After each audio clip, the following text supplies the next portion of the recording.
Sinjuri, nsemmilkom nilqakom għal programm ieħor ta' Flusek. Illum se nibdew il-programm billi nitkellmu ma' Gabriel Mansueto ħannatu ħarsa lejn is-suq tal-bonds lokali u internazzjonali u naraw kif investitur jista' jkollu imax adekwat mingħajr riskju eċċessiv.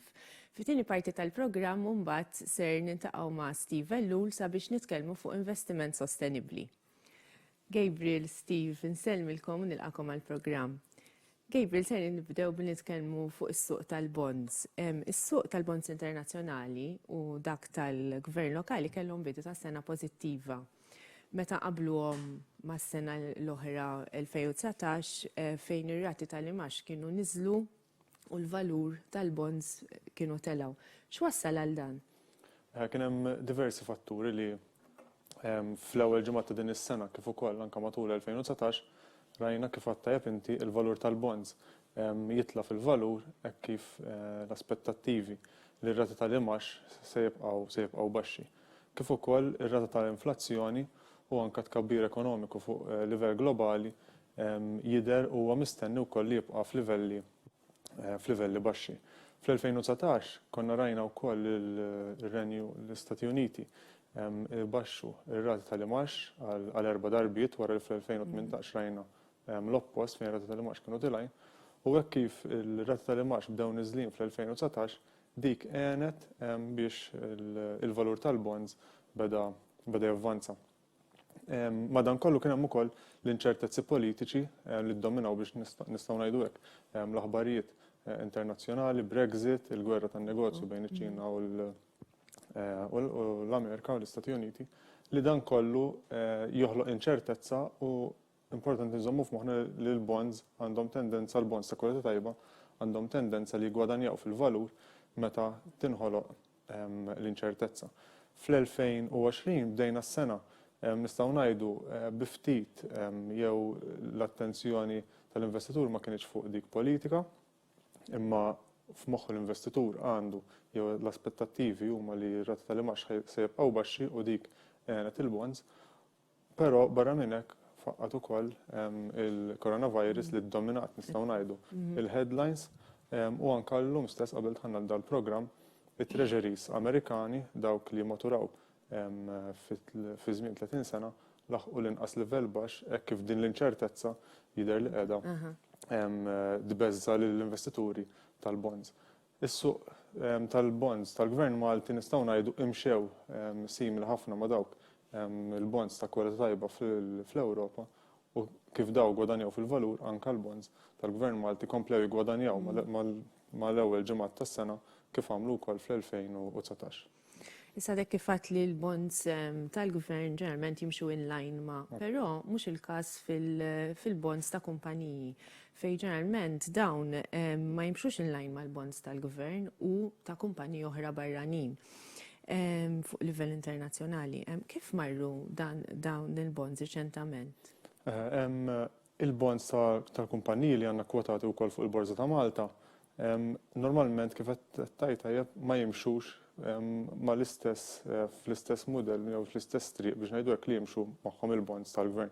Imma normalment huma l-investituri lokali li jiddeterminaw il-prezz tal-bonds u d-direzzjoni fejn daw il-bonds imorru.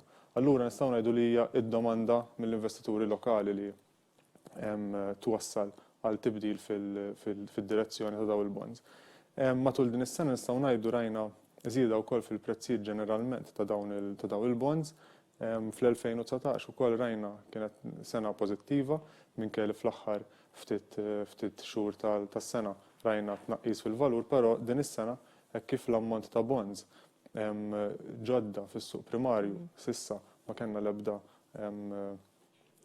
options ġodda biex ngħidu hekk, allura l-investituri qed imorru fuq is-suq sekondarju u hemmhekk żieda fid-domanda żiedet ukoll il-prezzi ta' dawn il-bonds. Issa fil-bidu ta' din is-sena kien stmat interessanti li l-valur ta' bonds globali li qed jiġu negozjati b'negative yield jammonta għal madwar $10 triljun Amerikan. X'ifisser dan għall-investituri? Dan huwa fenomenu li forsi għal ħafna minnu huwa diffiċli biex wieħed jifmu u jaċċetta wkoll għala u minn għaw investituri qegħdin jixtru bonds b'negative yield.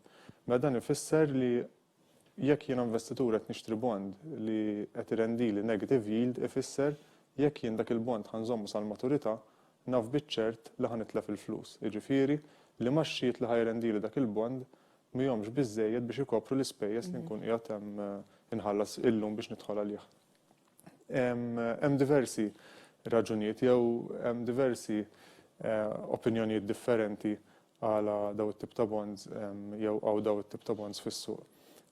Primarjament hija sitwazzjoni fl-Ewropa kif ukoll fil-Ġapan fejn ir-rati tal-imax huma baxxi ħafna, mistennija jibqgħu baxxi hekk kif is-sitwazzjoni ekonomika ġo daw iż-żewġ ekonomiji hija relattivament ma tantx qegħdin naraw tkabbir biex ngħidu hekk, u allura għandek sitwazzjoni fejn l-investituri jew qed jistennew xi forma ta' slowdown jew xi forma ta' riċessjoni, u allura jista' jkun daw it-tip ta' bonds jaqgħu iktar f'negative yields. L-inċertezza li xi drabi jkun hawn madwarna jaf daw it-tip ta' bonds tpoġġihom b'iktar negative yields. Mhix l-istess sitwazzjoni fl-Istati Uniti fejn hemmhekk ir-rati tal-imax naqsu f'daw l-aħħar matul l-2019 u anke matul daw l-ewwel ġimgħat tal-2020, però għadna l-bogħod nistgħu ngħidu li bond ta' kwalità tajba fid-dollaru Amerikan illum għadu jagħti rendiment jew imax diċenti meta mqabbel ma' dak li qegħdin nirċievu fuq l-istess kwalità ta' bonds biex ngħidu hekk ġo l-Ewropa. Issa min-naħa l-oħra però jeżistu bonds li jrendu max iktar għoli. Issa dan ġeneralment iġorru iktar riskju magħhom. Meta investitur jinvesti f'dawn it-tip ta' bonds, x'riski eżattament ikun qed iġorr? Eżatt, hawnhekk qed naraw qed immorru minn estrem għal ieħor. Għandek l-estrem ta' dawk l-investituri li qed jinvestu iktar ġo bonds ta' kwalità għolja ma qed jaċċettaw returns baxx immens jew anke jaċċettaw li jkollhom telf jekk iżommu l-bonds għall-maturità. Mbagħad għandek dawk l-investituri li qed iħarsu lejn li jaċċettaw jieħdu iktar riskju imma dak ir-riskju qed jikkumpensahom b'imaxxijiet iktar għolin. Ovvjament din hija nistgħu ngħidu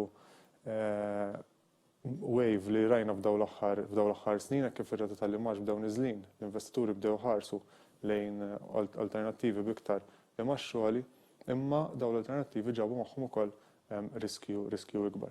Importanti li l-investitur qabel jinvesti ġo tip ta' bonds li huma high yield li huma ta' riskju għoli iżomm f'moħħu li daw tip ta' bonds għandhom ċans li ifallu iktar kmieni jew ifallu iktar b'frekwenza malajr minn bonds li huma ta' kwalità għolja, u allura jekk dawn ma jonorawx id-dejn tagħhom u l-imaxxijiet fuq dak id-dejn l-investitur jista' jitlef parti jew l-ammont kollu investit.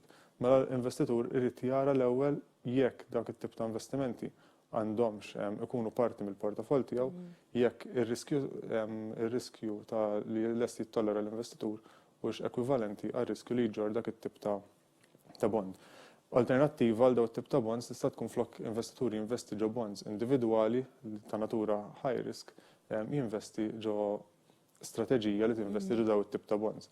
Fil-waqt li qed iġib forsi imax daqsxejn inqas imma għandu iktar firxa u qed ineħħi biex ngħidu hekk minn fuq moħħu l-inkwiet li wieħed jinvesti ġo bond partikolari li jkun high risk u hemmhekk qed iżżid iċ-ċans li titlef il-kapital tiegħek. Allura Gabriel għall-benefiċċju ta' min qed jisma'na, x'għandu jagħmel investitur li qed ifittex li jġenera max mill-portafol tiegħu biex jilħaq l-għan tiegħu mingħajr riskju eċċessiv biex ngħidu hekk. Eżatt, naħseb l-ewwel pass li jrid jagħmel l-investitur huwa nifqu nħarsu lejn ir-rata tal-imax bħala l-unika deċiżjoni li nibbażaw l-investiment tagħna. Ħafna investituri ma jkollhomx bżonn il-5% jew l-4% għax għandhom tul tajjeb, għandhom pensjoni, għandhom sorsi oħra ta' dħul, u allura id-deċiżjoni trid tkun jekk jiena inix lest nieħu dak it-tip ta' riskju. Jekk jiena m'iniex lest dak it-tip ta' riskju ma jfissirx li għandi immur għal bond li qed jagħtini close to zero jew inħalli flusi ġol bank account, imma jista' jkolli strateġiji li jagħtuni firxa ta' investimenti differenti, b'riski differenti biex minflok ġibt il-5 jew 6% ma ġibx imma il-0% li jtik il-bank account u allura għandek strateġija attiva fejn għandek team qed jimmanagja portafol qed jinvestilek ġo bonds ta' kwalità differenti, pajjiżi emerġenti, bonds ta' kwalità tajba, bonds ta' gvernijiet, bonds high yield, ovvjament għandek firx iktar wiesa li qed tnaqqas ir-riskju bl-għajnuna tagħha fl-istess ħin qed iġġib rata tal-imax iktar għolja. L-importanti li u jgħid iżomm f'moħħu li r-rata tal-imax mhijiex l-unika determinant biex ngħidu hekk li jiena nagħmel id-deċiżjoni tiegħi fuq l-investiment partikolari. Semmejt l-active funds li tikkrea daw il-portafolli. Jeżistu wkoll passive investments li jinvestu ġo bonds. X'għandu jżomm f'moħħu investitur meta jinvesti f'dawn it-tip ta' investimenti? Eżatt, mela daw it-tip ta' strateġiji u anke meta għandek active fund, ħafna drabi dawn ikollhom benchmark li jridu jiffollowjaw jew jimxu miegħu biex jippruvaw imorru aħjar minnu. Fil-waqt li dawn l-ETFs nistgħu ngħidu f'dawn l-aħħar snin ħadmu tajjeb ħafna fil-każ tax-shares tal-isma, fil-każ tal-bonds dan ma kienx as such l-aħjar option. Ir-raġuni kienet hi li biex ħabba il-bond market huwa kbir immens, dawn l-ETFs, dawn il-passive investments kważi huwa impossibbli li jitrekkjaw il-benchmark eżatt. U allura f'dawn l-aħħar snin anke numru ta' riċerki jurew li investitur li kien qiegħed ifittex imax li investa ġo actively managed fund mar aħjar kemm in termini ta' return kif ukoll in termini ta' riskju iktar baxx minn dawk l-investimenti li kienu iktar passively invested u allura ħadu iktar riskju b'returns daqsxejn inqas ukoll. Grazzi ħafna Gabriel ta' dik l-ispjega fuq is-suq tal-bonds, ser nagħmlu waqfa ta' ftit minuti, komplu seguna.